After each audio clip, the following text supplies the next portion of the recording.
আসসালামু আলাইকুম ভিউয়ার্স, আজকে আমি দাঁড়িয়ে আছি ভারত এবং বাংলাদেশের সীমান্তবর্তী এলাকায় গারো পাহাড়ের পাদদেশে। আর এই জায়গাটা অনেকটা সুন্দর। এই যে আমাদের এই পাশে দেখতে পাচ্ছেন ভারত সীমান্তবর্তী এলাকা, ওই পাশে ভারতের পাহাড়গুলো খুবই সুন্দর। এদিক থেকে দেখতে গেলে একদম মনোমুগ্ধকর পরিবেশ। আর আমার এই পাশে রয়েছে বাংলাদেশের গারো পাহাড়, আর এই পাহাড়গুলো কিন্তু খুবই সুন্দর। আমাদের দর্শনার্থীরা আসেন এখানে পাহাড়গুলো দেখতে, পাহাড়ের সৌন্দর্য উপভোগ করতে। প্রতি বছরই লাখ লাখ দর্শনার্থী এখানে এসে থাকেন আমাদের এই হালুয়াঘাট উপজেলায় এই পাহাড়ের সৌন্দর্য উপভোগ করার জন্য। আমিও মাঝে মাঝে আসি, যেহেতু আমাদের বাড়ির কাছে, সেই ক্ষেত্রে আমার আসতে খুবই ভালো লাগে এবং আমি মাঝে মাঝে সময় পাইলেই চলে আসি এখানকার সৌন্দর্য উপভোগ করার জন্য। আপনারা যারা যারা এই পাহাড়ে এখনো আসেন নাই অবশ্যই আসবেন, এবং যারা আশেপাশের আছেন এবং যারা এই পাহাড়ে এসেছেন অবশ্যই আমার এই ভিডিওতে একটা করে কমেন্ট করে জানিয়ে যাবেন যে আপনাদের কাছে এই পাহাড়টা কেমন লাগে। আমার কাছে তো একদম আপন মাতৃভূমির মতো লাগে।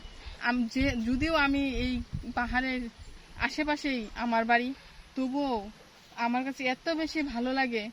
আমি যখনই সময় পাই এখানে চলে আসি এবং এখানকার সৌন্দর্যে আমি মুগ্ধ হই।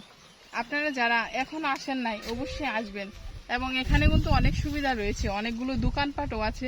আপনারা যা কেনাকাটার অবশ্যই কেনাকাটা করতে পারবেন। আর আমার এই পাশে দেখতে পাচ্ছেন কত সুন্দর একটা পরিবেশ।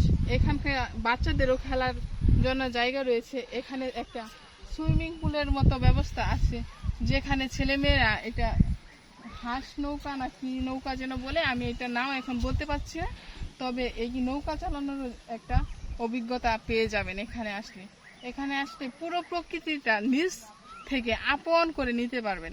এত কাছাকাছি প্রকৃতি পেয়ে আপনারা অবশ্যই মুগ্ধ হয়ে যাবেন। আর যারা শহরে বসবাস করেন তারা তো কি বলবো, ভাষায় প্রকাশ করতে পারছি না। অনেক সুন্দর এবং ভালো লাগবে আপনাদের কাছে। অবশ্যই যারা এখন আসেন নাই অবশ্যই এসে আমাদের এই গারো পাহাড়ের পাদদেশটা দেখে যাবেন। আর এই পাহাড়ের আশেপাশে কিন্তু আদিবাসী সহ অনেক মুসলিম পরিবারও বসবাস করে। ধন্যবাদ সবাইকে।